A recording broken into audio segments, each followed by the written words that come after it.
देखो हम बात कर रहे थे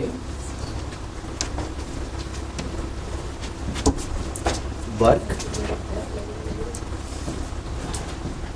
पावर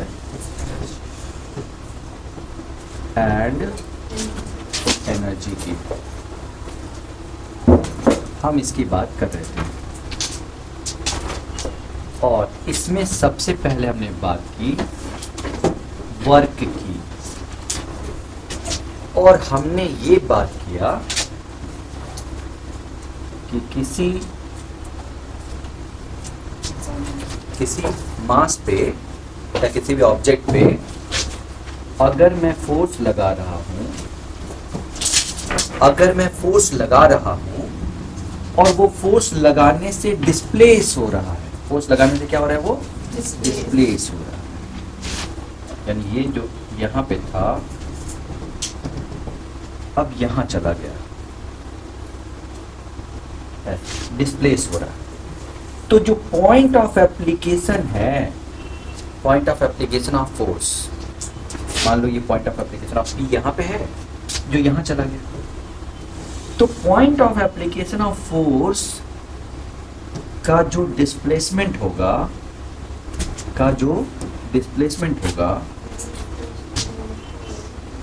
मतलब फोर्स लगा के हमने डिस्प्लेस किया, फोर्स लगा के क्या किया, डिस्प्लेस, तो हम कहेंगे कि हमने वर्क किया या फोर्स ने वर्क किया। तो पहला तो वर्क होता क्या है, सिंपल सा यही कि फोर्स लगाने से point of application of force displace होता है। क्या होता है, डिस्प्लेस होता है, डिस्प्लेस होता है, तो वर्क होता है, हम ये कहेंगे। तो वर्क की डेफिनेशन अगर कोई लिखने को बोले तो ये। अब बात आती है वर्क कितना होता है, दैट इज वर्क कितना होता है। तो ये होता है force applied into displacement into दोनों के बीच का एंगल का क्रॉस। दूसरे वर्ड्स में कहें तो F dot S, F dot S, अगर ये फोर्स क्या है, कांस्टेंट है, फोर्स क्या है, कांस्टेंट है। लेकिन यही वर्क अगर फोर्स वेरिएबल है, फोर्स लगातार बदल रहा है, तो हम एक साथ फोर्स इनटू डिस्प्लेसमेंट नहीं कर सकते। हम उसके छोटे छोटे टुकड़े करके हर टुकड़े के लिए, यानी अगर हम एक जगह से दूसरी जगह जा रहे हैं तो बहुत छोटे से डिस्प्लेसमेंट के लिए छोटा सा वर्क निकाल लेंगे, फिर दूसरे छोटे डिस्प्लेसमेंट के लिए फिर से वर्क निकाल लेंगे, और इस तरह से छोटे छोटे डिस्प्लेसमेंट के लिए जितना वर्क होगा सबको आपस में जोड़ देंगे, है ना। तो इसका मतलब कि force into displacement, force dot displacement का क्या, इंटीग्रेशन, कब, अगर वर्क, हाँ सॉरी, अगर फोर्स या दोनों के बीच का एंगल वो भी वेरी कर सकता है, इज वेरिएबल। अगर वेरिएबल होगा तो ये करेंगे। तो ये है कितना वर्क। पहला है क्या होता है वर्क, अगर फोर्स लगा के तुम ऑब्जेक्ट को डिस्प्लेस कर रहे हो तो हम कहेंगे कि वर्क होता है, खत्म। दूसरा कितना होता है, कांस्टेंट फोर्स है तो force into displacement of point of contact, सही ना, या पॉइंट ऑफ जहां पे हमने अप्लाई किया एप्लीकेशन ऑफ फोर्स। अगर ये वेरिएबल है तो फोर्स देखो बहुत छोटा सा डिस्प्लेसमेंट ले लो, क्योंकि फोर्स इस छोटे से डिस्प्लेसमेंट, बहुत छोटे से डिस्प्लेसमेंट के लिए फोर्स वेरी भी कर रहा है तो भी हम क्या मान लेंगे, कांस्टेंट। नहीं समझे, ये छोटे से डिस्प्लेसमेंट के लिए अगर फोर्स वेरी भी कर रहा है तो भी क्या मान लेंगे, कांस्टेंट, क्योंकि ये डिस्प्लेसमेंट बहुत ही छोटा है। एग्जांपल के लिए एक छोटा सा, पहले इसको समझाने के लिए मैं बात कर रहा हूँ। एग्जांपल के लिए मान लो एक ऑब्जेक्ट है, और उस पर फोर्स तुम लगा रहे हो 3x, यानी x के साथ फोर्स क्या हो रहा है, वेरी कर रहा है। तो अगर मैं किसी बीच के प्रोसेस में देखूं, डिस्प्लेसमेंट के बीच के प्रोसेस में, तो जब x है डिस्प्लेसमेंट तो फोर्स कितना है बच्चों, 3x। और थोड़ा सा जब डिस्प्लेस हो गया, बहुत छोटा, वो बड़ा बनाया मैंने, जब x कितना हो गया, x प्लस 3x, तब फोर्स कितना हो गया, यहाँ पे बदला हुआ फोर्स कितना हो गया, ये F1 है, F2 कितना हो गया, 3x प्लस, लेकिन dx तो टेंस टू 0 होता है, बहुत ही कम। उस कंडीशन में हम कह सकते हैं कि वर्क लगभग क्या है, कांस्टेंट है कि नहीं।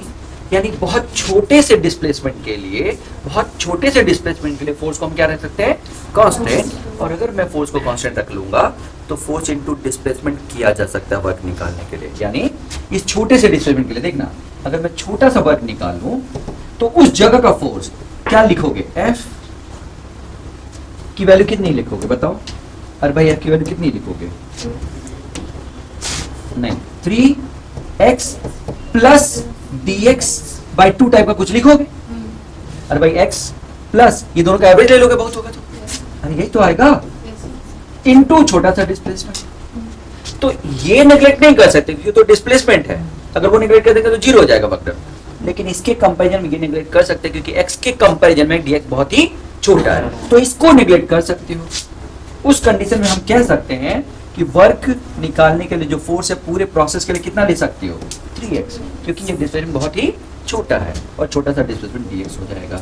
का क्या कर दोगे इंटीग्रेशन, तो कौन आ जाएगा, वर्क। इंटीग्रेशन क्यों कर दोगे, इस छोटे से डिस्प्लेसमेंट के लिए अलग फोर्स, इधर लोगे तो x की वैल्यू बदल जाएगी, अलग फोर्स तो अलग वर्क, अलग वर्क, अलग वर्क, और सारे अलग अलग वर्क को निकाल के आपस में जोड़ दोगे। ये काम हमारे लिए कौन कर देता है, अपने आप कर लेता है, हमें समझने की सोचने की जरूरत नहीं है। मेरी बात समझ में, वो अपने आप कर लेता है। क्या ये सबको क्लियर है बच्चों? तो ये केवल ये बता रहा हूँ कि अगर चीजें, अगर फोर्स वेरिएबल हो तो क्या होगा, तो फोर्स वेरिएबल है तो F डॉट dx का इंटीग्रेशन हो जाएगा, अगर फोर्स कांस्टेंट हो तो फोर्स इनटू डिस्प्लेसमेंट हो जाएगा। रट गया, फोर्स इनटू डिस्प्लेसमेंट हो जाएगा अगर फोर्स क्या है, कांस्टेंट, और फोर्स डॉट डिस्प्लेसमेंट हो जाएगा का इंटीग्रेशन अगर फोर्स वेरिएबल हो। समझ गए? अब बात आती है, इसका मतलब ये हुआ कि वर्क क्या है ये किस पे डिपेंड करेगा, फोर्स कांस्टेंट है कि फोर्स वेरिएबल है कि नहीं। चलो तो फिर तो वापस आते हैं, ये क्या होता है वर्क समझ में आ गया। अब हमारे कोर्स में कैसे क्वेश्चन पूछे जाते हैं वर्क के, तो जैसे ही फिर बात करूंगा मैं किसकी, वर्क की, आप देखोगे कि हमारे सामने जो फोर्स हो सकता है, जो फोर्स हो सकता है वो या तो कैसा हो सकता है, कांस्टेंट, हाँ पोलर, ठीक है, क्या हो सकता है, पोलर फॉर्म, या क्या हो सकता है,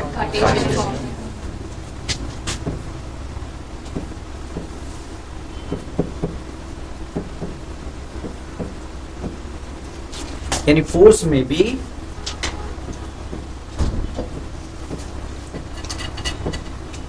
इन पोलर फॉर्म और फोर्स में भी इन कार्टेशियन फॉर्म, ये दो हो सकता है। अगर पोलर फॉर्म है तो भी उसमें दो पॉसिबिलिटी है, क्या क्या दो पॉसिबिलिटी है बच्चों,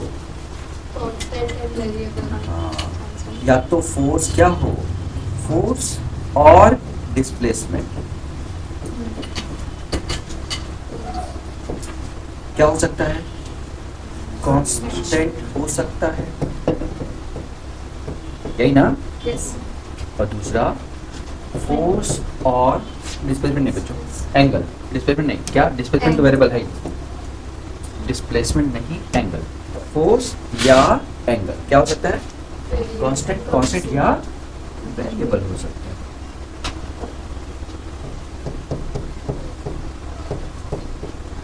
सुनाई दिया? ऐसे ही कार्टेशियन फॉर्म में भी, कार्टेशियन फॉर्म में भी या तो क्या हो सकता है, फोर्स और एंगल, ठीक है ना, कांस्टेंट हो सकता है या क्या हो सकता है, बल्कि एंगल नहीं, यहाँ पे केवल फोर्स ही रहेगा क्योंकि एंगल तो डॉट प्रोडक्ट आ जाएगा ना, तो फोर्स या तो कांस्टेंट हो सकता है या फोर्स क्या हो सकता है, वेरिएबल हो सकता है।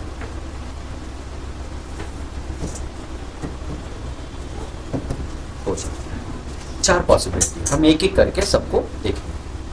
तो सबसे पहले हम पोलर फॉर्म कांस्टेंट फोर्स से शुरू करेंगे। पोलर फॉर्म कांस्टेंट फोर्स,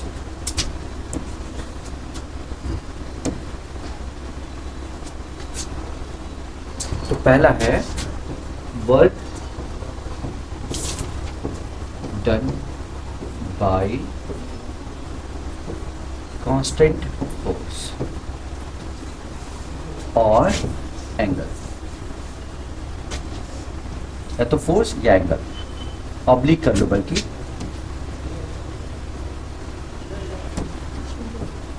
ये ज्यादा अच्छा एंड होगा, मतलब दोनों कांस्टेंट है तो क्या होगा, तो फिर क्या होगा बच्चों, जरा इसको देखो, फोर्स वर्क डन क्या हो जाएगा, फोर्स इनटू डिस्प्लेसमेंट इनटू दोनों के बीच का एंगल, यही फॉर्मूला है हमारा कांस्टेंट के लिए, बोलो बोलो। और अगर ये फॉर्मूला है तो इसके बाद सबसे पहले तो यही क्वेश्चन में कर लूं, कॉन्सेप्ट यही बना लूं क्या, कि अगर थीटा, पहले तो यहीं से काम खत्म कर लेते हैं, अगर थीटा क्या है, एक्यूट, या थीटा क्या है, पहले 90 के बराबर, और तीसरा क्या पॉसिबिलिटी है, ऑब्वियस। अगर थीटा एक्यूट है तो क्या लगता है, एक्यूट का मतलब क्या है, यानी बॉडी, अरे फोर्स और डिस्प्लेसमेंट के बीच का एंगल कितना है, एक्यूट, फोर्स और डिस्प्लेसमेंट के बीच का एंगल कितना है, एक्यूट। ये देखो, फोर्स और डिस्प्लेसमेंट के बीच का एंगल कितना है, एक्यूट। सुनाई दिया? तो ध्यान दो, इधर ध्यान दो, इधर ध्यान दो, वो तो रोज आती है मैं वर्क फॉर एनर्जी एक ही दिन पढ़ाता हूँ, इधर ध्यान दो ज्यादा। एंगल एक्यूट है, देखो इधर, फोर्स देखो, तुमने तो दोस्त हो ना, हाँ। क्लास में दोस्त सबसे ज्यादा खतरनाक होते हैं, समझ गए, पढ़ते समय, पता है कि नहीं, क्लास में किसके साथ बैठना चाहिए पता है तुमको, समझ गई, ध्यान रखना है, सब खतरनाक होता है एकदम, दोस्त के साथ बैठना क्लास में। और गीता में लिखा है कि फिजिक्स क्लास में तो एकदम नहीं बैठना चाहिए ध्यान दो, क्योंकि यहाँ पे पूरा दिमाग इधर होना चाहिए, और बीच में दोस्त क्या करते हैं, थोड़ा इधर भी आ जा भाई, बुला लेते हैं दिमाग को, वो नहीं होना चाहिए, दोस्तों से एकदम दूर बैठना चाहिए, बता रहा हूँ फिजिक्स की क्लास में। क्लास के बाहर फिजिक्स दोस्तों के साथ ही करना चाहिए, एकदम बता रहा हूँ, बाहर क्या होता है, मतलब बात करने वाले ना हो, दिमाग लगाने वाले। अब एक क्वेश्चन में मुझे नहीं पता कि मैंने क्या गलती की, तो ये दोस्त बताए, अगर वो पढ़ने वाला, तो बाहर जितने अच्छे ग्रुप बनते हैं उनके फिजिक्स हमेशा बहुत अच्छी होती है, ग्रुप बनता है तो बाहर ग्रुप में अच्छी पढ़ाई होती है फिजिक्स, क्लास में अकेले अकेले पढ़ाई होती है, क्योंकि कॉन्सेप्ट बहुत इंपॉर्टेंट है फिजिक्स में। मैथ्स में कॉन्सेप्ट इंपॉर्टेंट नहीं है, लेकिन करने से कुछ ना कुछ मिल ही जाएगा। फिजिक्स में अगर नहीं कॉन्सेप्ट है तो काम ही खत्म है, ना शुरू ही नहीं कर पाओगे, बात की बात, आंसर तो बात ही की बात है, स्टार्ट ही नहीं हो पाएगा। तो कॉन्सेप्ट एकदम आंख बंद करके पहले तो एकदम क्रिस्टल क्लियर होना चाहिए, एकदम साफ सुथरा कॉन्सेप्ट, समझ गया मैं क्या होता है, अब नहीं भूलूंगा जिंदगी में, ऐसा वाला। तो ध्यान से, मैंने जब कहा, देखो मेरा कॉन्फिडेंस देखो कैसे बोल रहा हूँ, जब भी फोर्स लगा के डिस्प्लेसमेंट हो तो हम कहेंगे वर्क होता है, खत्म। कितना होता है ये इस पे डिपेंड करता है कि कांस्टेंट है कि कांस्टेंट हो, तो फोर्स इनटू डिस्प्लेसमेंट इनटू दोनों के बीच का एंगल, खत्म। वेरिएबल है तो फोर्स इनटू छोटा सा डिस्प्लेसमेंट का डॉट प्रोडक्ट, खत्म। अब पहला, जब वर्क निकालना हो, जब फोर्स या एंगल दोनों में से कुछ भी बदल नहीं रहा हो, यानी सब कांस्टेंट हो, ना तो एंगल और ना ही फोर्स, इसके लिए हमने केस देखे कि भाई फोर्स, डिस्प्लेसमेंट और थीटा, तीन चीज को देखना होगा। किस तीन चीज को देखना होगा? फोर्स, डिस्प्लेसमेंट और थीटा, तीन को देखना पड़ेगा जब कांस्टेंट फोर्स है, तो है ना बच्चों।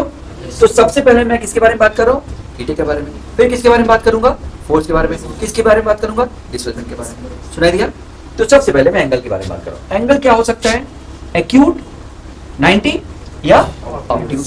एक्यूट होगा तो वर्क हमेशा क्या होगा बच्चों, पॉजिटिव, यानी कैसा वर्क होगा, पॉजिटिव वर्क होगा एक्यूट होगा तो। यानी फोर्स और डिस्प्लेसमेंट के बीच का एंगल एक्यूट होगा तो वर्क कैसा होगा, पॉजिटिव। लेकिन फोर्स और डिस्प्लेसमेंट के बीच का एंगल अगर 90 होगा, 90 जैसे धक्का इधर दे रहे हो और ये रिएक्शन है, तो रिएक्शन और डिस्प्लेसमेंट के बीच में एंगल कितना है, 90। तो work done by reaction will be 0, क्योंकि एंगल कितना है 90 और cos 90 कितना होता है बच्चों, तो वर्क डन क्या हो जाएगा, 90, 0। यस। और तीसरा ऑब्ट्यूज है। अगर ऑब्ट्यूज है तो इसका मतलब क्या है, कोई बॉडी इधर जा रही है, डिस्प्लेस इधर हो रही है, लेकिन तुम पीछे खींच रहे हो, एंगल कैसा है, ऑब्ट्यूज है, तब तुम्हारा जो वर्क डन है वो नेगेटिव होगा। इसका मतलब तुम नेगेटिव वर्क करोगे। सुनाई दिया? नेगेटिव वर्क का मतलब एनर्जी को डिक्रीज कर रहा है, कुछ ऐसा समझ लो, तो नेगेटिव वर्क करोगे। स्टोरी क्लियर है? तो नेगेटिव वर्क होगा जब थीटा क्या हो, ऑब्ट्यूज। तो एंगल का क्या कॉन्सेप्ट समझ में आया? इसके एग्जांपल बताओ बच्चों, ये दूसरे वाले के एग्जांपल बताओ, थीटा 90 के एग्जांपल्स। पत्थर से धागे में पत्थर बांध के और घुमा रहे हो, तो चक्कर कैसे लगा रहा है, सर्किल। टेंशन किधर है, सेंटर किधर है, दोनों के बीच का एंगल कितना है, पक्का। या पुली वर्क, पुली जो सामान लेके जा रहा है, तो पुली का वर्क क्या होता है, फोर्स किधर लगता है, ऊपर। डिस्प्लेसमेंट किधर होता है, हॉरिजॉन्टल, तो वर्क डन क्या है। मेरी बात समझ में आई? तो ये एग्जांपल कौन कौन से समझ में आ रहा है, पुली का वर्क या सर्कुलर मोशन का, है ना। मेरी बात समझ में आई बच्चों? ये दो चीज। तो एंगल का कॉन्सेप्ट समझ में आया। ऑप्टिक्स एंगल का मतलब है कि कार, इस साइकिल तुम्हारा दोस्त लेके भागे जा रहा है और तुम पीछे पकड़ के खींच रहे हो, तो क्या होगा, रुक ही जाएगा, क्योंकि तुमने जो वर्क किया उसकी एनर्जी को खा गया। तुमने जो वर्क किया उसकी एनर्जी को कम कर दिया उसने, तुमने जो वर्क किया उसकी एनर्जी को कम कर रहा है। मेरी बात समझ में आई? तो ये तो एनर्जी को खा रहा है। मेरी बात समझ में आ गई? तो ये एग्जांपल है। और वो क्या है, तुम अपने दोस्त को धक्का दे रहे हो तो एनर्जी बढ़ गई, कोई दिक्कत नहीं। दूसरा, फोर्स। जैसी बात आती है फोर्स की बच्चों, बहुत इंपॉर्टेंट है, ध्यान से। कितना ये अभी पहला, दूसरा और तीसरा लाइन, 3 लाइन प्लस थोड़ा सा मैथ्स इक्वल टू चैप्टर खत्म। ये 3 लाइन जो अभी समझा रहा हूँ, थोड़ा सा मैथ्स इक्वल टू काम खत्म, वर्क पर है। सुनाई दिया? तो अगला देखो, जैसे ही बोलेगा फोर्स, तुम्हारे सामने 3 पॉसिबिलिटी फिर आएंगे। करते हैं थोड़ा सा, चलो 1, ये 2 और तीसरा थोड़ा और देखते हैं नीचे जाके, क्योंकि थोड़ा, अगर कोई फोर्स नहीं दिया है, अगर कोई फोर्स नहीं दिया है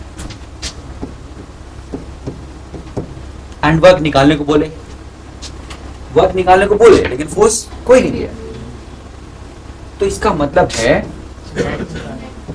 हाँ, मीन्स वो नेट फोर्स से वर्क वर्क पूछ रहा है। समझे क्या बच्चों? Yes sir. तब क्या करोगे? बहुत बढ़िया। और नेट फोर्स के कारण जो वर्क है वो then work will be equal to change in kinetic energy, यानी kinetic final minus kinetic initial. और इस पूरे प्रोसेस में 6 केस बार बार लगेगा, बार बार लगेगा। कौन सा 6 केस बच्चों?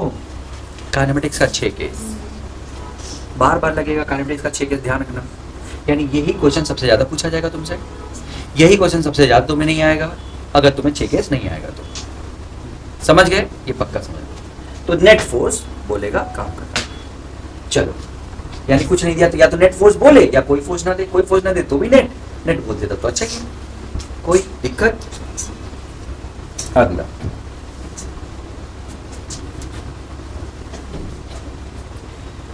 अगर पहला समझ में आ गया, कोई फोर्स ना दिया हो तो, या तो तुम्हें दिया होगा कि किस फोर्स के कारण, है ना, यानी फोर्स कौन सा दिया होगा, जैसे फ्रिक्शन के कारण वर्क डन, रिएक्शन के कारण वर्क डन, टेंशन के कारण वर्क डन, यानी किस फोर्स के कारण वर्क डन निकालना है ये दिया होगा। यानी यहाँ पे क्या दे रखा होगा, किस फोर्स के कारण वर्क निकालना है।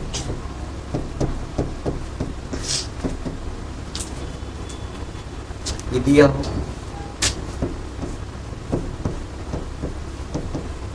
ऐसा क्वेश्चन दे सकता है कि किस फोर्स के कारण, यानी पहचानना पड़ेगा कि किस फोर्स के कारण निकालने को बोल रहा है। सही है। अब ये फोर्स हम लोग जो अभी तक पढ़े वो क्या है बच्चों, mg, mg ना, mg किधर लगता है, कोई दिक्कत है, किसी को पता है, नहीं पता है, ऐसा कोई जिसको ना पता हो, mg तो सबको पता है ना, अरे मैंने बताया है, कोई मुझे बोल रहा था कि तुम मेडिकल वाले किसी बच्चे से पूछा गया था और mg किधर लगता नहीं बता पाया, मुझे लगा नहीं कि ऐसा नहीं हो सकता, मतलब डर गया होगा वो। सबको पता है ना mg नीचे वर्टिकली डाउनवर्ड लगता है, और जब मैंने फोर्स पढ़ाया था तो मैंने कहा था कि सबसे अच्छी चीज ये है कि यही हमारे वर्टिकल डायरेक्शन का काम करता है, क्योंकि वही नीचे लगता है तो वर्टिकल डायरेक्शन काम कर लेता है, हमारे लिए एक डायरेक्शन मिल जाती है अच्छी सी। सुनाई दिया, आता है ना सबको। दूसरा टेंशन, तीसरा, चौथा, पांचवा, छठवा स्प्रिंग फोर्स, हो सकता है कि नहीं, स्प्रिंग फोर्स kx, अरे स्प्रिंग फोर्स बताया ना, और भी कोई फोर्स होगा तो आ सकता है, कुछ भी दे कि work done bye spring force, work done by friction, work done bye mg, work done by reaction, कुछ भी दे सकता है। तो वर्क डन बाय कुछ ना कुछ ऐसा देगा, तो किस फोर्स के कारण, यानी work done bye given force, एक ये होगा, और दूसरा क्या होगा पता है, दूसरा ये होगा क्या, work done against given force. अब अगेंस्ट कैसे बोलेगा, work done against friction, work done against conservative force,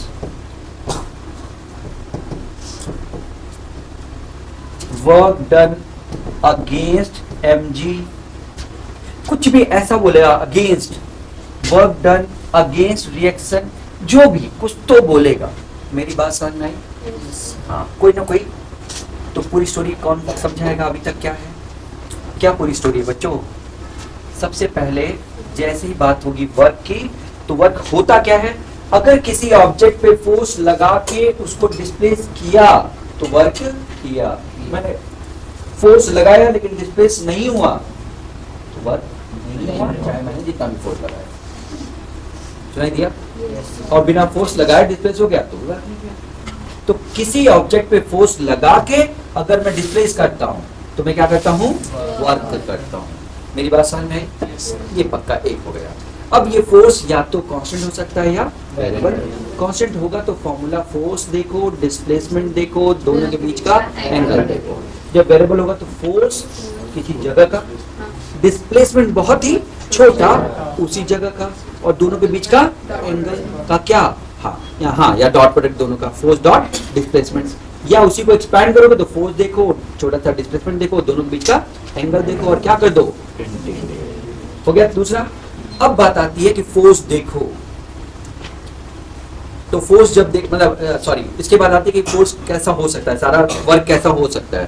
तो या तो कार्टेशियन फॉर्म में फोर्स देंगे या एंगल जो भी बात करें, या कार्टेशियन पोलर फॉर्म में या कार्टेशियन फॉर्म में, दोनों में दे तो या तो कांस्टेंट फोर्स दे या वेरिएबल दे, दोनों में, है ना। और उस केस में हम पहला सॉल्व करने जा रहे हैं, क्या पोलर फॉर्म कांस्टेंट, क्या करने जा रहे हैं हम पोलर फॉर्म कांस्टेंट फोर्स को एनालाइज करेंगे। और अभी अभी हमने देखा कि उसको सॉल्व करने के लिए हमें एग्जैक्टली क्या सही से समझ में आना चाहिए, फोर्स, डिस्प्लेसमेंट और एंगल, यही ना। तो सबसे पहले मैंने बताया कि एंगल क्या क्या हो सकता है, यानी देखते समय क्या एंगल हो सकता है, या तो एक्यूट होगा या ऑब्ट्यूज या 90 हो सकता है। उस केस में क्या होगा, ये बात हो चुकी है ना। ये फिर उसके बाद समझ में आ गया कि फोर्स अगर के बारे में बात करें, ये तो एंगल के बारे में बात हो गई, पहला पॉइंट यही ना। फिर दूसरे पॉइंट क्या है, अगर फोर्स के बारे में बात करें तो फोर्स या तो कुछ दिया ही ना हो, या किस फोर्स के कारण निकालना है वो दिया हो, या किस फोर्स के अगेंस्ट निकालना है वो दिया हो। जैसे वर्क डन अगेंस्ट फ्रिक्शन, इस चैप्टर में नेचुरल वो लॉस ऑफ एनर्जी या हीट के बराबर होगा, लॉस ऑफ एनर्जी या हीट कभी कभी दे देता है उसको, के बराबर होगा। यानी अगर पूछे लॉस ऑफ एनर्जी तो वो किसके बराबर होगा, अगेंस्ट फ्रिक्शन फोर्स जो work done. Conservative force, conservative force क्या होता है, जो जिसका वर्क डन पाथ पे डिपेंड नहीं करता, अभी पढ़ना है पढ़ेंगे, लेकिन अभी याद रखो अगर कंजर्वेटिव फोर्स के अगेंस्ट वर्क डन पूछे तो इसका मतलब ये पोटेंशियल एनर्जी की बात कर रहा है, यही पोटेंशियल एनर्जी होती है। पोटेंशियल एनर्जी किसी ऑब्जेक्ट की क्या होती है, work done by external force against conservative, यानी कंजर्वेटिव फोर्स के अगेंस्ट जो वर्क किया जाता है वही हमारी क्या होती है, पोटेंशियल एनर्जी। तो या तो बोलेगा फाइंड पोटेंशियल एनर्जी, या उसी को बोलेगा work done against conservative force, दोनों एक ही चीज है। तीसरा work done bye MG, work done against MG, तो एमजी भी कंजर्वेटिव फोर्स है, और अगर एमजी के कारण के अगेंस्ट वर्क डन निकालोगे तो वही एमजी एच आ जाता है, और ये क्या है, अगेंस्ट पोटेंशियल एनर्जी। इस तरह से अलग अलग फॉर्म है। Work done against electrostatic force जैसे spring force, work done against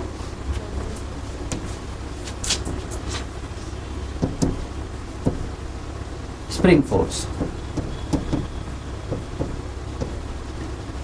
ये क्या होगा, elastic potential energy of spring.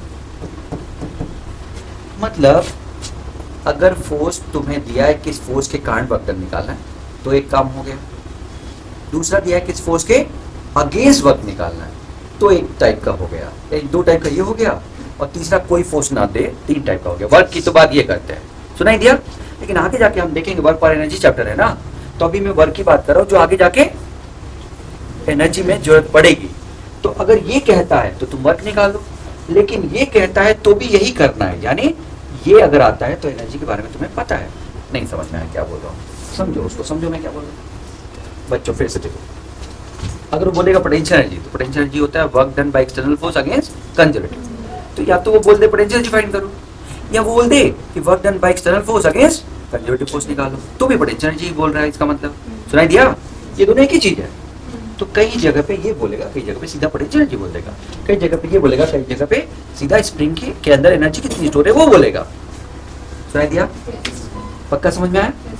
सोच लो, आराम से सोच लो, इसको देखो, टाइम देखो, टाइम दो, पहले देखो कि स्टोरी कहाँ पे है, ये स्टोरी क्या है।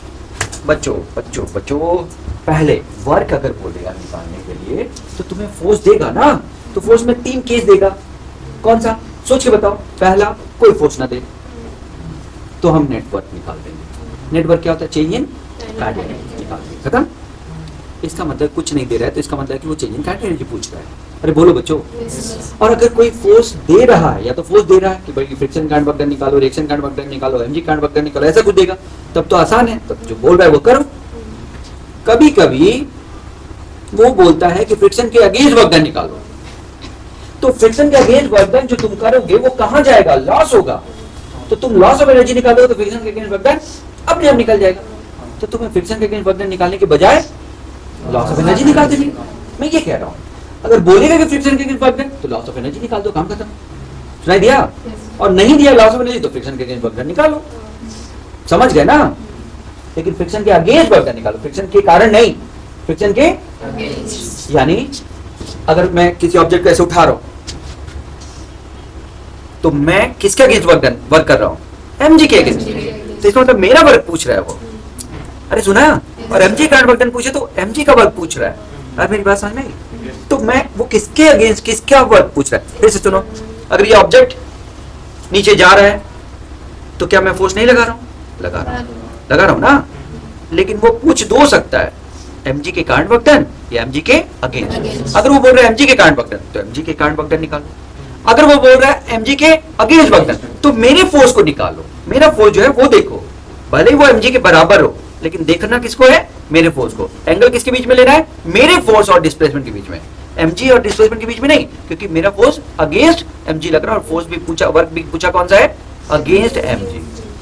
सुनाई दिया? फिर से एक बार बोलूंगा, फिर से सुनना। एक ऑब्जेक्ट को तुम ऊपर उठा रहे हो तो तुम कोई तो फोर्स लगा रहे हो ना, तो जब फोर्स तुम लगा रहे हो तो यहाँ पे कौन कौन सा फोर्स है, एक mg है और एक मेरा फोर्स है, और डिस्प्लेसमेंट मान लो ऊपर हो रहा है। तो अगर वो पूछता है work done by external force, तो इसका मतलब कि मेरे फोर्स को देखो, डिस्प्लेसमेंट देखो और दोनों के बीच का एंगल देखो। सुनाई दिया? लेकिन अगर वर्क डन बाय mg पूछ रहा है तो mg देखो, डिस्प्लेसमेंट देखो, दोनों के बीच का एंगल देखो। दोनों में अंतर हुआ कि नहीं? बोलो बच्चों, फिर से बताओ। अगर मेरे फोर्स के कारण वर्क डन पूछा तो मेरा फोर्स किधर लग रहा है, भले वो mg के बराबर है, लेकिन लग कहाँ रहा है, डिस्प्लेसमेंट भी कहाँ रहा है, हो रहा है ऊपर। दोनों के बीच का एंगल कितना हो जाएगा, 0। काम खत्म। लेकिन उसी इंस्टेंट पे जब ये हुआ और उसने mg के कारण वर्क डन पूछा तो mg किधर लग रहा है, डिस्प्लेसमेंट किधर हो रहा है, दोनों के बीच का एंगल कितना है, समझे कि नहीं? तो बदल के ना दो अलग अलग चीजें। तो वो किसके कारण बोल रहा है वो फोकस करना है, ना कि आंख बंद करके mg लगा देना, mg इंटू डिस्प्लेसमेंट इंटू बस काम खत्म। नहीं, तरीके से देखो कि किसके कारण पूछ रहा है। मेरी बात समझ में आई? अगर मैं किसी चीज को ऐसे सरका रहा हूं और वो फिर दो पूछ सकता है, मेरे कारण वर्क डन या मेरे कारण वर्क डन, जिसको वो बोलेगा फ्रिक्शन के अगेंस्ट वर्क डन। अरे बोलो, ये मैंने फोर्स लगाया कि नहीं, मेरा वर्क डन कितना है, फ्रिक्शन के अगेंस्ट ही तो है। अब मेरा वर्क डन कितना है, फ्रिक्शन और mg के दोनों के अगेंस्ट है, ऊपर भी तो जा रहा है। बोलो बच्चों, समझो, फिर से सुनो। ये है, मैंने धक्का लगाया, मेरा वर्क किधर कितना है, फ्रिक्शन के अगेंस्ट। अब क्या है, सुनाई दिया, फ्रिक्शन और mg दोनों के अगेंस्ट। सुनाई दिया? तो मेरे, अगर वो बोलता है कि मेरे कारण वर्क डन, मेरे कारण मतलब एक्सटर्नल फोर्स के कारण वर्क डन, तो मेरे फोर्स को देखो, डिस्प्लेसमेंट देखो, दोनों के बीच का एंगल देखो। सुनाई दिया? लेकिन यहीं पे अगर मान लो बोल रहा है फ्रिक्शन के अगेंस्ट वर्क डन, फ्रिक्शन के कारण वर्क डन, तो फिर फ्रिक्शन फोर्स को देखो, डिस्प्लेसमेंट देखो और दोनों के बीच का एंगल देखो। वो दोनों अलग अलग चीजें हैं। मेरा फोर्स इधर लग रहा है, मेरा फोर्स किधर लग रहा है, इधर। डिस्प्लेसमेंट किधर होता है, उधर ही। दोनों के बीच का एंगल कितना है, 0। और फ्रिक्शन का वर्क डन, हाँ फ्रिक्शन इधर लग रहा है, जबकि डिस्प्लेसमेंट, फ्रिक्शन इधर लग रहा है ना, रुक रहा है, डिस्प्लेसमेंट किधर लग रहा है, उधर। और दोनों के बीच का एंगल 180 है। तो दोनों सेम चीज नहीं है ना, मैं यही बोल रहा हूं। मेरे वर्ड समझ में आए? तो फिजिक्स में बहुत ही मतलब कुछ ऐसा तुम सोचो ना बैठ के, क्या जबरदस्त दिमाग है मेरा, ऐसा सोचो बैठ के तो जबरदस्त पढ़ोगे। मैं बोल रहा हूँ, एक बार बोल के तो देखो, और नहीं बोलोगे, लापरवाही पढ़ोगे तो खतरनाक पढ़ोगे, खतरनाक गंदा, उससे गंदा कुछ हो ही नहीं सकता। फिजिक्स में पढ़ने के लिए तुम्हारा कॉन्फिडेंस लेवल चाहिए। क्या चाहिए? Confidence level. मैं बता रहा हूँ, फिजिक्स में चलने के लिए, चल ठीक हो गया, फिर से फिजिक्स में पढ़ने के लिए क्या चाहिए? कॉन्फिडेंस। एकदम जबरदस्त पढ़ो। मैं बोल रहा हूँ कि अगर मैंने बोला है कि वर्क डन अगेंस्ट देखना है तो अगेंस्ट देखना है, तो तुम अगेंस्ट नहीं देख पा रहे हो, तो इसका मतलब तुम वर्ड ठीक से नहीं समझ पा रहे हो, और जो वर्ड नहीं समझेगा वो क्वेश्चन कैसे करेगा? तो फिजिक्स में वर्ड्स बहुत इंपॉर्टेंट है। देखो कितना थोड़ा सा चेंज आ रहा है। वर्क डन बाय फोर्स देखोगे तो अलग आ जाएगा, वर्क डन अगेंस्ट फोर्स देखोगे तो अलग आ जाएगा। सुना कि नहीं सबने? क्या ये सबको समझा पाया हूँ? वर्क डन अगेंस्ट जब आता है तो कोई ना कोई एनर्जी इन्वॉल्व रहती है, और वर्क डन बाय होता है तो कोई एनर्जी इन्वॉल्व नहीं होती, फिर तो वो चाहता है कि भाई किस फोर्स के कारण निकाल। स्टोरी क्लियर है? अब हम बात करते हैं कि तो हमारे सामने दो पॉसिबिलिटी आ सकती है। तीसरा पॉसिबिलिटी डिस्प्लेसमेंट को लेके आ सकती है। किसको लेके?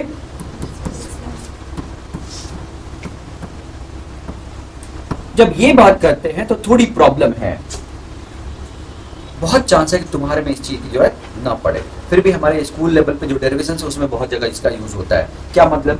मान लो एक छोटा सा चार्ज यहाँ पे रख दिया Q, और एक चार्ज को तुम बहुत दूर से ला रहे हो, बहुत दूर से ला रहे हो, खींच के ला रहे हो, ऐसे खींच के चार्ज को ऐसे। तो ये क्या कर रहा है? उसको रिपेल कर रहा है कि नहीं? सेम चार्ज रिपेल करते हैं ना, तो ये चार्ज किसी ना किसी फोर्स से रिपेल कर रहा होगा कि नहीं? लेकिन तभी तुम ला रहे हो, तो ये फोर्स कहलाता है कंजर्वेटिव फोर्स। जो ग्रेविटेशनल इलेक्ट्रोस्टैटिक फोर्स है वो क्या कहलाता है? और ये फोर्स कौन सा है जो मैं लगा रहा हूं? एक्सटर्नल है। सुनाई दिया?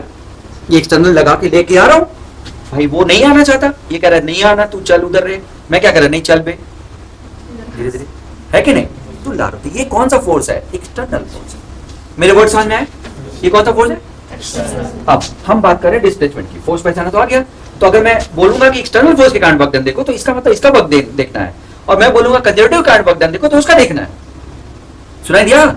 उस समय वो फोर्स देखना है अगर कंजर्वेटिव बोलूंगा, और एक्सटर्नल के का बोलूंगा तो ये देखना है, इस फोर्स को देखना है। सुनाई दिया? लेकिन डिस्प्लेसमेंट तो चाहे वो देखो चाहिए, डिस्प्लेसमेंट तो अंदर ही हो रहा है ना बच्चों, तो डिस्प्लेसमेंट यही देखना है। सुनाई दिया? लेकिन उसमें देखते समय एक बात ध्यान दो, ये बताओ पहले दूर था अब पास है, तो डिस्प्लेसमेंट क्या होता है? फाइनल पोजीशन माइनस, तो ये जो ds आएगा वो पॉजिटिव आएगा कि नेगेटिव आएगा? नेगेटिव आएगा। क्या आएगा? तो ये वैल्यू में भले ना दिखे लेकिन वो नेगेटिव ही है। क्या है वो? मेरी बात समझ में आई? वो दिख रहा है क्या? ds हमने लिख दिया लेकिन ds की वैल्यू क्या है? नेगेटिव। ऐसे केस में है ना नेगेटिव।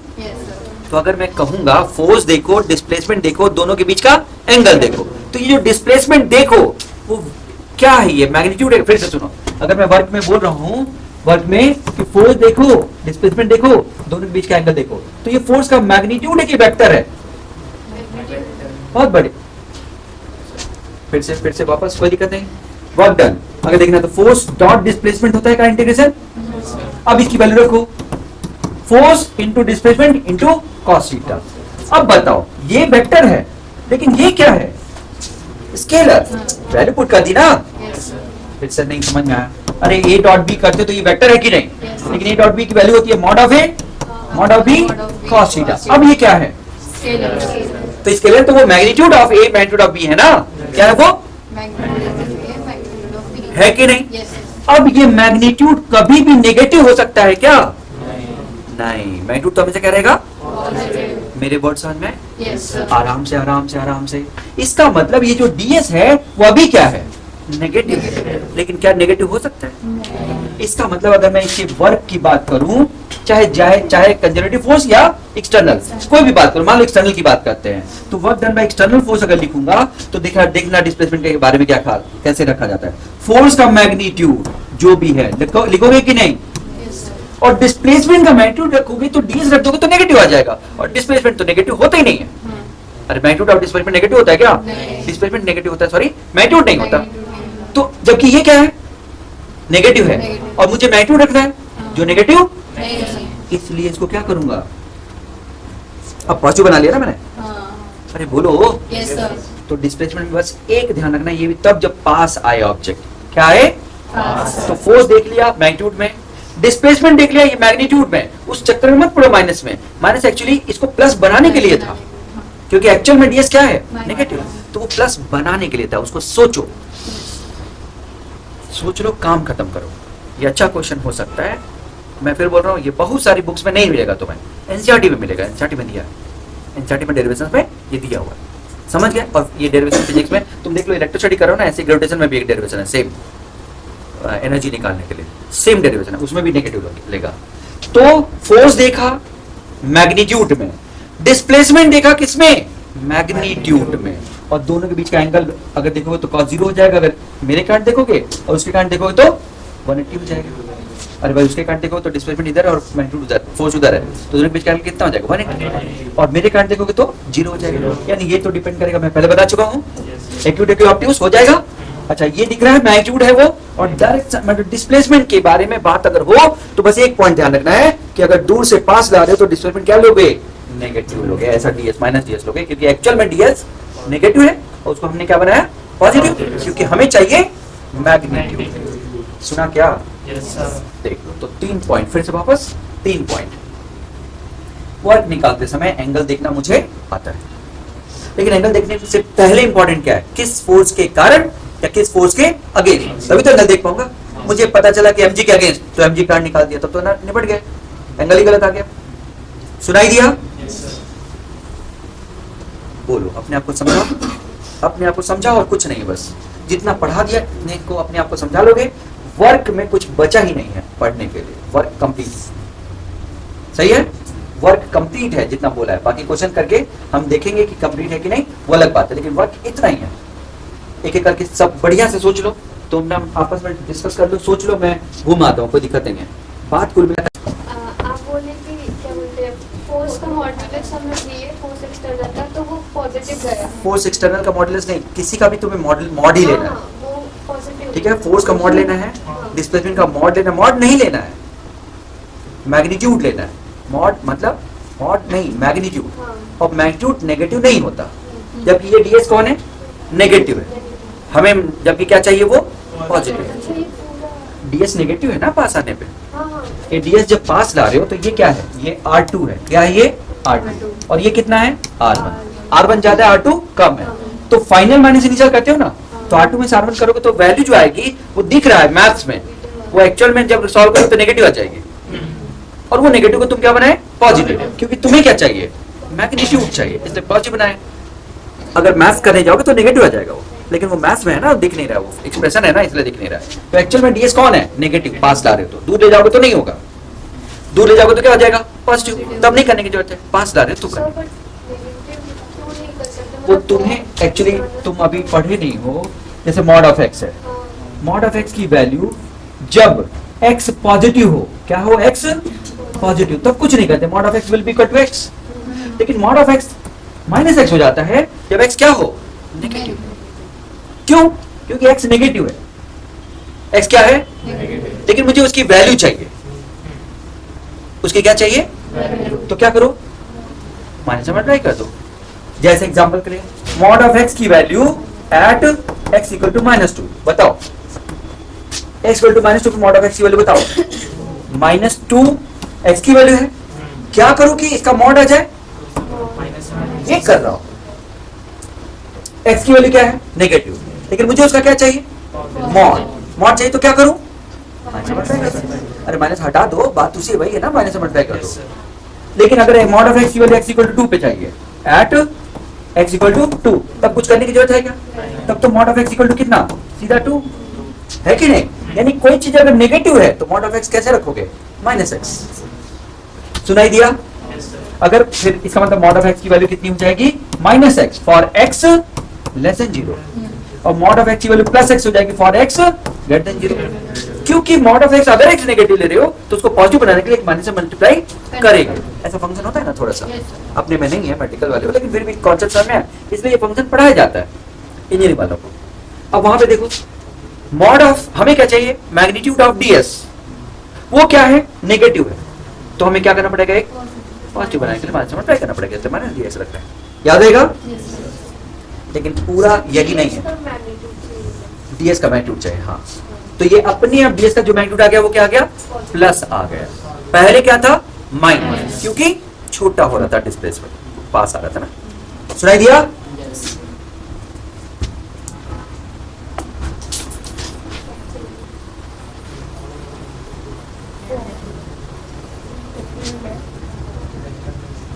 और कोई कंफ्यूजन। चलो अब बात आती है कि हम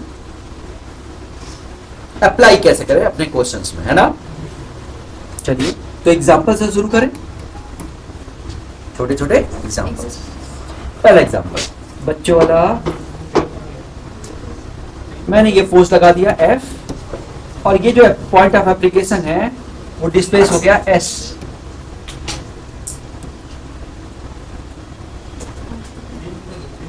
यानी P से लेके Q तक डिस्प्लेस हो गया। सेम वही फोर्स लेके जा रहा है पूरे प्रोसेस में, टोटल डिस्प्लेस हुआ। तो वर्क डन हो गया कितना बच्चों, फोर्स देखो, डिस्प्लेसमेंट देखो, दोनों के बीच का एंगल देखो, आंसर आ गया F इंटू एस। खत्म। Yes. बच्चों वाला पहला क्वेश्चन। Yes. दूसरा क्वेश्चन, फिर से एक ग्राउंड पे मैंने एक ऑब्जेक्ट रखा है,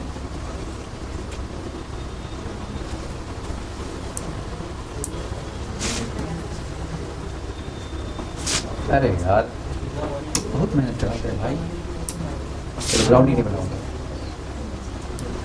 ये मैंने फोर्स लगाया, और फोर्स लगा के इसको थीटा एंगल पे डिस्प्लेस कर दिया, कितना, S, कितना डिस्प्लेस कर दिया।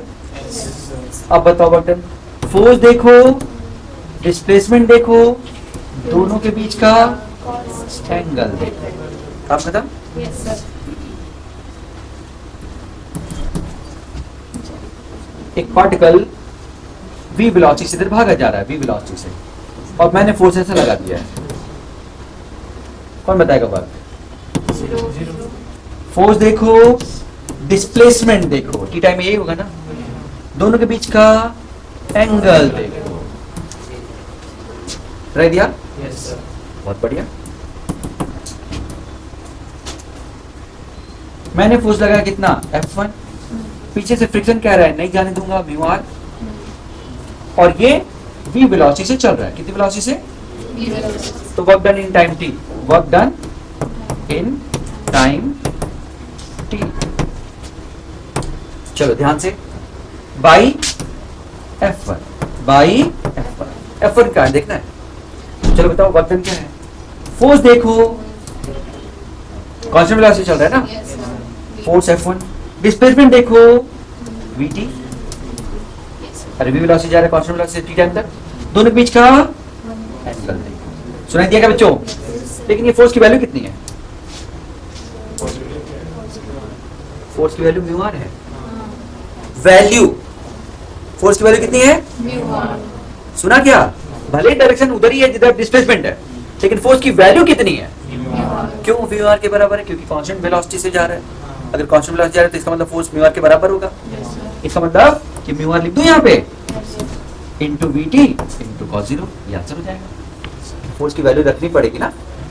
मेरी बात समझ में आई? बोलो बच्चों। लेकिन यही सेम क्वेश्चन जरा बताओ तो, फिर से फोर्स लगाया और बॉडी को एक्सेलरेट कर दिया। एक्सेलरेशन कितना है? ए, और फ्रिक्शन अभी भी है म्यू आर। अब फोर्स क्या म्यू आर के बराबर है? अब कैसे निकलेगा? कमाने वाला एक्सेलरेट हो रहा है तो क्या कमाने वाला?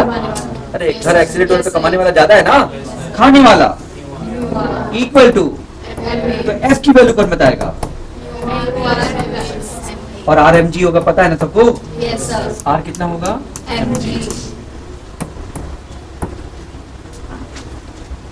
समझे क्या? तो mu M G plus M A. सुनाई दिया? यही तो फोर्स है ना बच्चों। वर्क डन कौन बताएगा? हाँ, ध्यान से डिस्प्लेसमेंट भी निकालना पड़ेगा।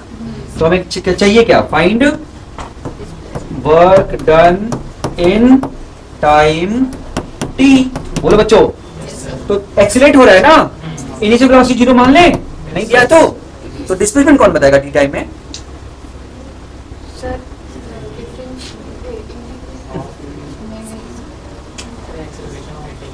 एक्सेलरेशन कांस्टेंट है। तुम लोग हमेशा खतरनाक क्यों बना देते हो? क्योंकि तुम लोग फिजिक्स को खतरनाक समझते हो। अरे एक्सेलरेशन कांस्टेंट है, टी टाइम में डिस्टेंस नहीं निकाल सकते। s equal to ut plus half at square. अरे कांस्टेंट एक्सेलरेशन है भाई। कैसा एक्सेलरेशन है? तो कांस्टेंट एक्सेलरेशन में क्या होता है? v equal to u plus at, s equal to ut plus, होता है कि नहीं? चलो वर्क बताओ, फोर्स बताओ। Mu M G plus M A. अरे बोलो। डिस्प्लेसमेंट बताओ। Half AT square. दोनों के बीच का एंगल बताओ। कोई दिक्कत? आराम से आराम से आराम से। ये लिफ्ट है जो ए से एक्सीलरेट हो रही है, धागा है जो लेके इसको बांध के रखा है। Work done by tension in time T, work done by tension in time T, सबको आता है, बताओ वर्क डन। फोर्स बताओ। बहुत बढ़िया, T minus M G equal to M A. तो टेंशन डायरेक्ट लिखूं? कौन बताएगा? M G plus M A. अरे बोलो बच्चों।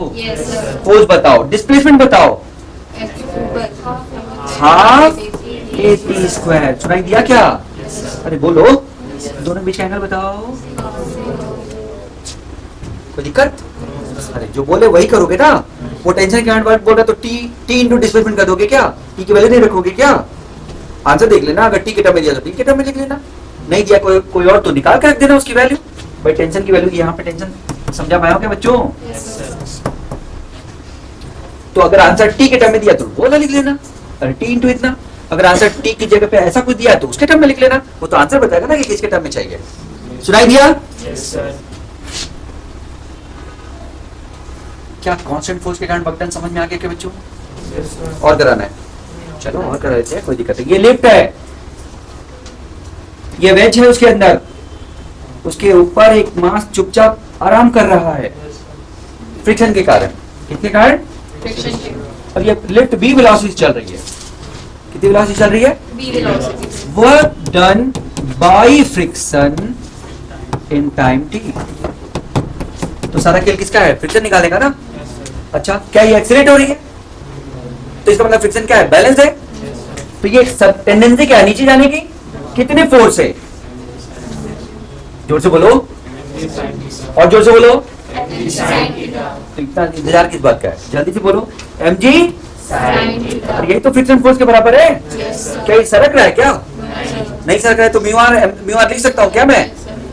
म्यू आर नहीं लिख सकता हूँ। म्यू आर तब लिखता हूँ जब सरकता है या लिमिटिंग इक्विलिब्रियम है। क्या लिमिटिंग बोला किसी ने? रेस्ट पे है तो क्या होता है? Applied equal to friction. बोलो, क्या ये सरक रहा है? पूरा लिफ्ट जा रही है तो नहीं सरक रहा है ना। सरकता है तब ना फ्रिक्शन म्यू आर होता है। क्या सरक रहा है क्या? ओके। और ये बी वेलोसिटी में कितना बी वेलोसिटी चल रहा है तो कितना डिस्टेंस चल चुका होगा? vt। ये एंगल कितना है? थीटा। वर्टिकल से ये कितना बनाता है? थीटा। तो ये कितना बनेगा? चलो बताओ वर्क डन।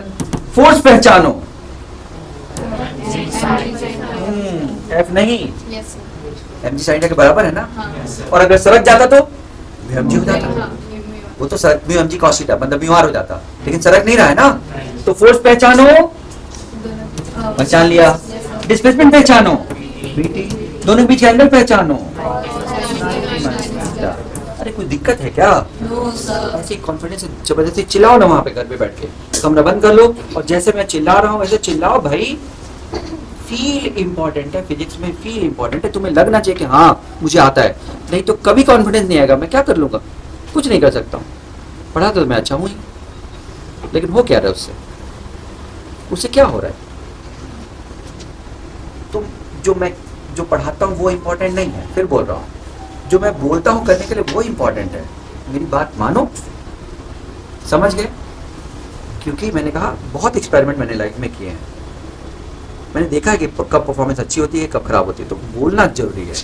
बोलो, घर में बैठ के बोलो। बोलना मतलब अपने आप को समझाना। ऐसा समझाना जैसे स्टोरी बन जाए, अपनी स्टोरी बन जाए, जिसको कहते हैं नॉलेज में आ जाए। नॉलेज में अभी क्या है ये? अभी तो रट्टाफिकेशन है। ये नॉलेज तब बनती है जब ये तुम्हारा होता है, तुम ये कर पाते हो। अगर ये तुम कर पाए, और वो भी ऐसे नहीं कि क्या किया था सर ने, हाँ ये किया था, ऐसा वाला नहीं। अपने आप लगे कि यही होना चाहिए, उसको कहते हैं कि नॉलेज में आ गया। जो तुम पढ़ा तुमने, वो नॉलेज में आ गया, अपनी नॉलेज बन गई। समझ गए? लेकिन नॉलेज बनाना इतना आसान नहीं है। जो हम पढ़ते हैं वो नॉलेज नहीं होती। पढ़ के समझ जाते हैं और कहीं अप्लाई कर सकते हैं रिक्वायरमेंट पे, वो नॉलेज है। मेरी बात समझे? जब भी जरूरत पड़े हम अप्लाई कर पाए। इतनी देर से मैं क्या स्टोरी बना रहा हूँ सोचो। मैं तुम्हारी नॉलेज बढ़ा रहा हूँ। सोच के देखो क्यों? क्योंकि मैंने पहला क्वेश्चन किया था तो भी वही बोला था, फोर्स देखो, डिस्प्लेसमेंट देखो, दोनों के बीच का एंगल देखो। ये क्या मैं बोल रहा हूँ? और आखिरी क्वेश्चन है ये, 10वां क्वेश्चन किया हूँ, 5वां क्वेश्चन तो भी वही लाइन बोल रहा हूँ। यानी मतलब क्या है? मैं क्या चाहता हूँ? ये जो मैं बोल रहा हूँ वो तुम बोलो और खुद ढूंढो। इसका मतलब ये है। तो मैं तुम्हें नॉलेज देने की कोशिश कर रहा हूँ, ये तुम्हारा लाइन बन जाए। ये लाइन जो मेरी है वो तुम्हारी हो जाए। यही इंपॉर्टेंट। समझ गए? और अगर बहुत आसान हो जाएगा अगर ये घर पे भी तुम बोल लोगे तो, क्योंकि मेरे बोलने से तुम्हारी नहीं बनेगी ना ये लाइन। मेरी कोशिश है कि तुम बोलो ये, लेकिन ये तभी बनेगी तुम्हारी जब तुम बोलोगे। समझ गए?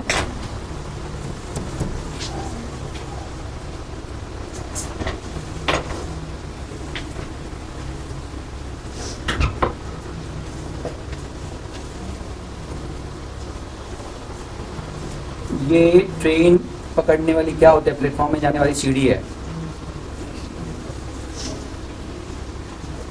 इसके ऊपर तुम खड़े हो।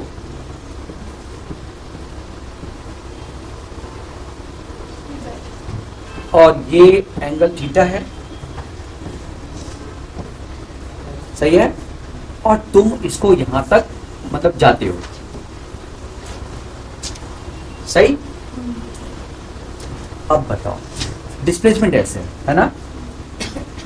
कौन बताएगा? Work done by reaction. बोलो बच्चों, सबको आता है? सबको आता है। जो बोला है उसने बोल दिया ना कि किसके कारण फोर्स। बोलो, तो work done by reaction. Force पहचानो। कितना फोर्स? रिएक्शन होगा कहाँ? फोर्स बताओ पहले, ऊपर आर होगा कि नहीं? नीचे कौन होगा? तो फोर्स कितना होगा? तो पहले लिख लेते हैं आर, बाद में पुट कर देंगे। फोर्स पहचान लो, है ना? डिस्प्लेसमेंट पहचानो। क्या इसका डिस्प्लेसमेंट यहाँ से आ गया तो ऐसे नहीं होगा? डिस्प्लेसमेंट पहचानो। दोनों के बीच का क्या है एंगल? दोनों के बीच का हाँ हाँ हाँ, डरो नहीं, बोलो। दोनों के बीच का फोर्स और डिस्प्लेसमेंट के बीच का एंगल चाहिए। बहुत बढ़िया, काम खत्म करो, डरो नहीं। मैंने क्या बोला अभी? तुम्हें जो मैं लाइन बोल रहा हूँ वो तुम्हें बोलना है, और तुम अपने दिमाग को बोलोगे, इंस्ट्रक्ट करोगे कि देखो भाई दोनों के बीच का एंगल, फोर्स और डिस्प्लेसमेंट के बीच का एंगल नहीं दिख रहा है तुम्हें? अरे ये थीटा है ना, तो ये कितना है? अरे फोर्स और डिस्प्लेसमेंट के बीच का एंगल, फोर्स और डिस्प्लेसमेंट के बीच का एंगल ये नहीं दिख रहा है तुम्हें? फोर्स और डिस्प्लेसमेंट के बीच का एंगल ये कौन है? ये तो हॉरिजॉन्टल से एंगल है, लेकिन मुझे कौन सा चाहिए? फोर्स और डिस्प्लेसमेंट के बीच का एंगल चाहिए। पक्का? बोलो अपने आप से ना, नहीं तो मैं तो बोलता ही रह जाऊंगा। अरे बच्चों, एक साल से नहीं कर रहा हूँ ना, सोचो कितने साल से कर रहा हूँ। मैं क्यों परेशान रहता हूँ? तुम देखो मुंह टेढ़ा हो जाता है मेरा क्लास में, इसलिए कि मुझे पता है कि मैं कितना भी स्ट्रांगली बोलूं तुम सुन नहीं रहे हो। कान पता नहीं कहाँ से कैसे बंद रहता है, सुनते नहीं, दिमाग एकदम बंद रहता है। मैं कितना भी बोल दूं तुम नहीं करते हो वो जो मैं चाहता हूं। अगर पहली ही लाइन में तुम कर लो जो मैंने बोला, इतनी देर से क्या बोल रहा हूँ मैंने, क्या बोला था? चैप्टर खत्म हो जाएगा अगर ये 2 लाइन 3 लाइन समझ में आ गया। फोर्स देखो, डिस्प्लेसमेंट देखो, दोनों के बीच का एंगल देखो। और आज भी वही कर रहा हूँ ना, और आज भी ये कहाँ फंसी हुई है? फिर वही कि एंगल क्या है। अगर पहली बार में ही तुम कर लो ये चीज तो तुम्हारी लिए इतनी आसान हो जाए, मैं क्या बताऊं। करके अभी देख लो, जो बोल रहा हूं वही बोलो और वही करो, करके तो देखो। चलो, हो गया ये क्वेश्चन?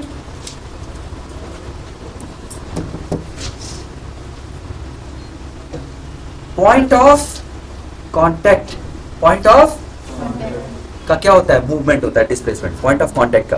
तो ये पॉइंट ऑफ कांटेक्ट यही है ना, यही तो जा रहा है, ऐसे डिस्प्लेस हो रहा है यहाँ पे, तो पॉइंट ऑफ कांटेक्ट का डिस्प्लेसमेंट होता है, याद रहेगा? चलो एक और बता दो। ये लिफ्ट है जो नीचे एक्सीलरेट हो रही है, सही है? चलो बताओ, work done by tension is accelerated in time T. बोलो आराम। हाँ, पहले नीचे जा रहा है ना, तो इक्वेशन लिखे पहले, टी नहीं sorry, mg minus equal to, तो टी कितना है बच्चों? पहचान गया मैं, वो जिसके कारण वर्क निकालना है। काम खत्म हुआ? वर्क डन बाय टेंशन है ना। चलो तो कितना लिखूं? mg minus m। फोर्स पहचान लिया, डिस्प्लेसमेंट पहचानो टी टाइम में, एक्सेलरेशन दिया है तो हाफ एटी स्क्वायर, हाफ, और दोनों के बीच एंगल बताओ। हाँ, टेंशन ऊपर है और डिस्प्लेसमेंट किधर है? नीचे।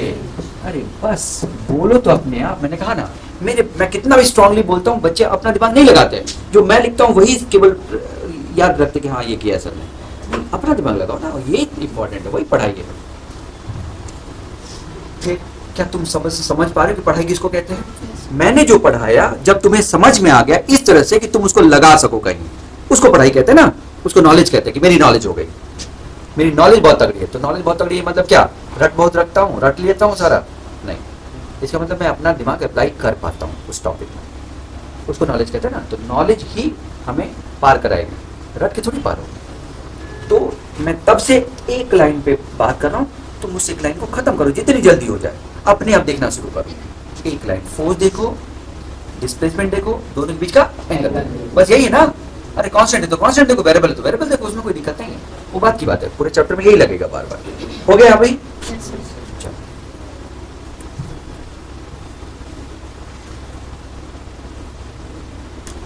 ये चीज तो हम लोगों ने टेंशन के कारण वर्क डन 0 होता है, वो भी उसमें भी किया था ना, कंस्ट्रेंट मोशन में। हाँ ठीक है। अब मैं एक स्टेप आगे बढ़ता हूँ। हो गया ना ये? चलूं ना आगे? अगला है वेरिएबल फोर्स या angle, work done by variable F और थीटा, है ना। लेकिन इसमें प्रॉपर हम लोग एक पर्टिकुलर में आ रहे हैं, if theta is variable but F is, ऐसा अगर आ जाए तो थोड़ा ध्यान देना है। ये सबसे अच्छे क्वेश्चन यही होते हैं और यही सबसे ज्यादा पूछे जाते हैं कॉम्पिटिशन। ऊपर वाला तो बहुत आसान है, तुम देख रहे हो, ये भी पूछे जाएंगे। ये सब ये जो है टेंशन निकाल के, बहुत सारे बच्चे टेंशन निकाल के नहीं टी इंटू कर देते हैं, टेंशन की वैल्यू नहीं निकालते, तो उनको समझ नहीं आता कि कहाँ से आया। उनको लगता है कि टी के राउंड पूछा है तो टी क्यों नहीं आया आंसर में, टी क्यों आएगा भाई, टी की वैल्यू आएगी ना। तो ये भी पूछा जाता है बहुत ज्यादा, तुम्हारे क्वेश्चन देखोगे तो इसी में आएगा। और ये बहुत इंपॉर्टेंट है, इसको देखो तो बच्चों सुनो, देखना, मान लो ये सर्किल है,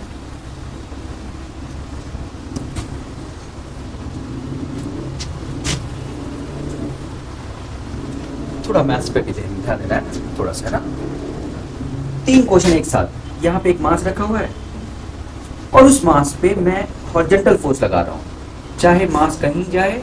मैंने कैसा फोर्स लगाया, और उसको यहां तक ले गया, यानी यहां पर सुनाई दिया, यहां तक ले गया। मान के चलो कि वो पूरा छोटा सा मास है, वो बड़ा साइज मत देखना, मास का साइज मत देखो, बहुत छोटा मास। सुनाई दिया। फोर्स हमेशा क्या है, फोर्स हमेशा क्या है, कांस्टेंट है और हॉरिजॉन्टल, तो डायरेक्शन में बदल नहीं। अब क्या देखना, दूसरा देखना, दूसरे वाला ये है कि फोर्स ये है और मैंने फोर्स को लगातार ऐसे बदलता गया जब तक कि ये यहाँ ना पहुंच जाए। तो फोर्स की डायरेक्शन लगातार क्या हो रही है बच्चों, चेंज हो रही है। और तीसरे वाले में ये फोर्स है और रस्सी से बांध दिया, रस्सी से बांध के वहां से खींच रहा हूँ, रस्सी से बांध के, और हर समय फोर्स इक्वल मैग्नीट्यूड में लगा रहा हूँ। फोर्स की वैल्यू कितनी है, सेम। सुनाई दिया, रस्सी से बांध के सेम फोर्स से खींच रहा हूँ, सेम फोर्स से। 3 चीज समझ में आ गई। यहाँ पे फोर्स की वैल्यू हमेशा, फोर्स का डायरेक्शन हमेशा कांस्टेंट है, वैल्यू तो कांस्टेंट है ही, डायरेक्शन भी कांस्टेंट है। यहाँ पे फोर्स की डायरेक्शन लगातार बदल रही है और वहां पे फोर्स की डायरेक्शन वहां पे भी बदल रही है, लेकिन वैल्यू तीनों में कांस्टेंट है। अब देखो, अगर ये प्रोसेस है तो तुम क्या देखोगे कि ये जब पार्टिकल ऐसे जा रहा होगा ना, ऐसे जा रहा होगा ना, बोलो, तो एक छोटा सा एंगल अगर मैं इधर से लूं, थीटा एंगल पे एक छोटा सा डिस्प्लेसमेंट यहाँ पे ले लूं, छोटा सा डिस्प्लेसमेंट, कितना बच्चों, आर डी थीटा। कितना ले लूं, क्यों आर डी थीटा, ये आर्क है ना, arc equal to angle into radius ना। हम कितने एंगल पे बात कर रहे हैं, थीटा पे, और छोटा सा टुकड़ा कौन सा लिया है, डी थीटा। थोड़ा टुकड़ा कितना लिया, डी थीटा। तो वो एंगल कितना है, डी थीटा, तो आर कितना होगा, आर डी थीटा होगा कि नहीं बच्चों। अच्छा, आराम से। और ये जो है ये थीटा घूमा, तुम बताओ मुझे ध्यान से, ये दिख रहा है तुम्हें, मुझे इन दोनों के बीच का ये एंगल चाहिए। तो देखना, शुरू में ऐसा था ना, और थोड़ी देर में घूम के ऐसा चला गया ना ऑब्जेक्ट पॉइंट, तो शुरू में फोर्स ऐसा था ना, यहाँ पे भी फोर्स तो उतना ही है, लेकिन शुरू में डिस्प्लेसमेंट इसी तरफ था, अब डिस्प्लेसमेंट इधर सर्किल में है, सर्किल में है ना ऐसे। ये एंगल इसी के बराबर होगा, कैसे देखो तो, इसको आगे बढ़ाएं, ये थीटा, तो ये कितना है बच्चों, अरे ये वर्टिकल सीधा बनाया तो ये भी वर्टिकल सीधा बनाएगा ना, तो कितना है ये कितना है, तो ये कितना है, पक्का। वैसे भी ये है ऐसे है ना, तो जितना ये घूमेगा उतना ही तो वो भी घूमेगा, तो जितना ये कितना घुमा थीटा, तो वो भी कितना घूमेगा, सुनाई दिया, या ऐसे देख लो, पक्का।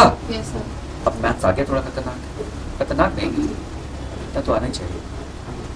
और वैसे भी फाइनल रिजल्ट हम आसान निकालने वाले हैं, लेकिन हमें आना चाहिए, क्योंकि मैं इतनी देर से बोल रहा हूँ, फोर्स देखो, डिस्प्लेसमेंट देखो, दोनों के बीच का, तो जब तक एंगल नहीं निकालोगे तब तक देखोगे कैसे, एंगल तो निकालना पड़ेगा।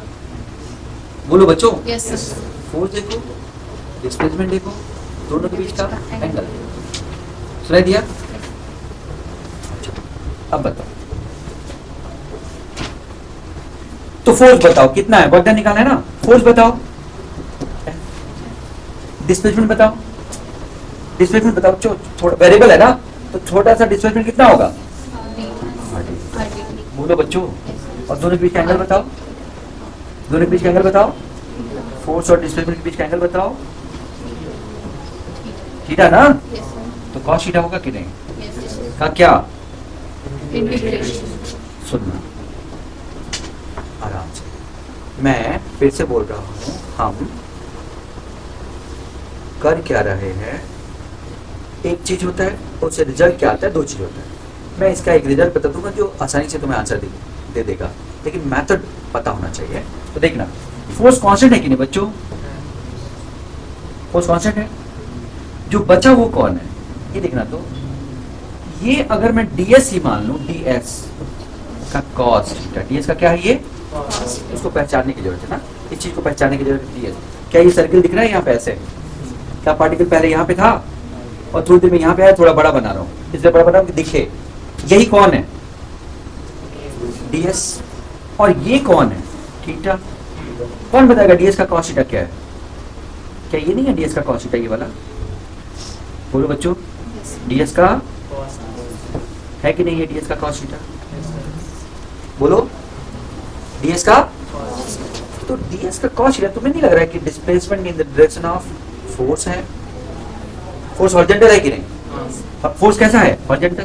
तुम्हें नहीं लग रहा है कि ds का जो cos थीटा है, अगर मैं इसका इंटीग्रेशन करूंगा तो सभी, जैसे यहाँ पे है, उसके बाद यहाँ पे भी आएगा ना, इसका भी ये आ जाएगा, फिर यहाँ पे जब आएगा तो उसका भी ये आ जाएगा, तो ये जोड़ दो, ये जोड़ दो, ये जोड़ दो, ये जोड़ दो। तो तुम्हें नहीं लगा कि ये असल में displacement in the direction of force है?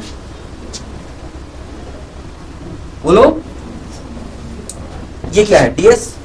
फिर यहाँ पे भी क्या आएगा? ये ds आएगा, मतलब ds का cos थीटा, यहाँ पे ds का, सबको आपस में जोड़ना है ना। तो यहाँ से लेके ये में ये, फिर ये सब जोड़ दोगे, ये, तो क्या तुम्हें नहीं लग रहा है कि ये जोड़ोगे, फिर ये जोड़ोगे, फिर ये जोड़ोगे, फिर ये जोड़ोगे, तो असल में ये इतना ही आया, और वो वही है जो फोर्स की डायरेक्शन है। तो क्या तुम्हें लगता कि ये है displacement in the direction of force? नहीं लगता तुमको? बोलो बच्चों। इसका मतलब कि हम इसको एक लाइन में कर सकते हैं, क्या? Force into displacement in the direction of force. बोलो बच्चों। तो displacement in the direction of force कितना है? उधर देखो, देखो displacement in the direction of force कितना है। एक पत्थर को ऐसे फेंकते हो तो एक्स में डिस्प्लेसमेंट देखने के लिए ये देखते हो ना, ऐसा फेंकोगे तो एक्स में डिस्प्लेसमेंट देखने के लिए यही देखोगे ना। तो फोर्स की डायरेक्शन में डिस्प्लेसमेंट कौन बताएगा? देखो देखो, फोर्स की डायरेक्शन में डिस्प्लेसमेंट देखो, फिर से देखो। अगर ये पत्थर तुम फेंकते हो तो एक्स डायरेक्शन में डिस्प्लेसमेंट देखने के लिए क्या करते हो? यहाँ से जहाँ से फेंका वहां और जहाँ यहाँ फेंका वो, दोनों के बीच का डिस्टेंस लेते हो ना। बोलो बच्चों। मुझे बताओ फोर्स की डायरेक्शन में डिस्प्लेसमेंट। सोच के बताओ, सोच के बताओ, सब लोग बताओ। उसको देखो, हाँ उसको देखो, सही हो, मैं गलत नहीं बोल रहा हूँ, लेकिन मैं चाहता हूँ सब बोले, सब सोचे। फोर्स की डायरेक्शन में डिस्प्लेसमेंट बच्चों, पत्थर को यहाँ से फेंका, यहाँ गया, लेकिन मुझे केवल फोर्स की डायरेक्शन कौन सी? एक्स ना। तो एक्स में डिस्प्लेसमेंट बताओ ना, सब बोलो। सबको समझ में आ रहा है? हो गया आंसर। यानी कितना हुआ आंसर? F इंटू खत्म। फोर्स की डायरेक्शन में डिस्प्लेसमेंट देखो, फोर्स की डायरेक्शन में डिस्प्लेसमेंट देखो, उसको दिख रहा है कि नहीं? अगर ये पूरा लेके जाके यहाँ तक ले गए तो देख लो, अगर यहाँ से ले जाके यहाँ तक ले गए तो 0। अरे ये गया R और फिर वापस आ गया, तो 0 नहीं हुआ डिस्प्लेसमेंट एक्स की डायरेक्शन, फोर्स की डायरेक्शन में। y में 2r हुआ, y में 2r हुआ ना, x में डिस्प्लेसमेंट देखना नहीं आ रहा है, याद है? तो कब से पढ़ा रहा हूँ, मोशन इन 2D से। अरे डिस्प्लेसमेंट इन y, तो ये गया r और फिर वापस आ गया -r, तो डिस्प्लेसमेंट x में क्या हो गया? 0। अरे फोर्स की डायरेक्शन मतलब x में डिस्प्लेसमेंट ना। एक बार में मुझे बताना, यहाँ देखना इस वाले क्वेश्चन में, वो वाला कल करेंगे। ये देखो फोर्स है और फोर्स की डायरेक्शन बदल रही है, और ये डिस्प्लेसमेंट है, उसकी डायरेक्शन भी साथ साथ बदल रही है, कौन बताएगा फोर्स की डायरेक्शन में डिस्प्लेसमेंट? फोर्स की डायरेक्शन में ही तो डिस्प्लेसमेंट है। हाँ फिर से बोलो। 2/4 1/4 है ना? अरे बोलो बच्चों, तो क्या हो गया वर्क यहाँ पे? Force into displacement in the, क्या हो जाएगा? F into 2πr/4। अरे 2πr/4 ना? तो मैंने दिख रहा है कि नहीं फोर्स की डायरेक्शन में डिस्प्लेसमेंट? पक्का? रट नहीं रहे हो ना? देखो फील करो उसको, काम खत्म करो।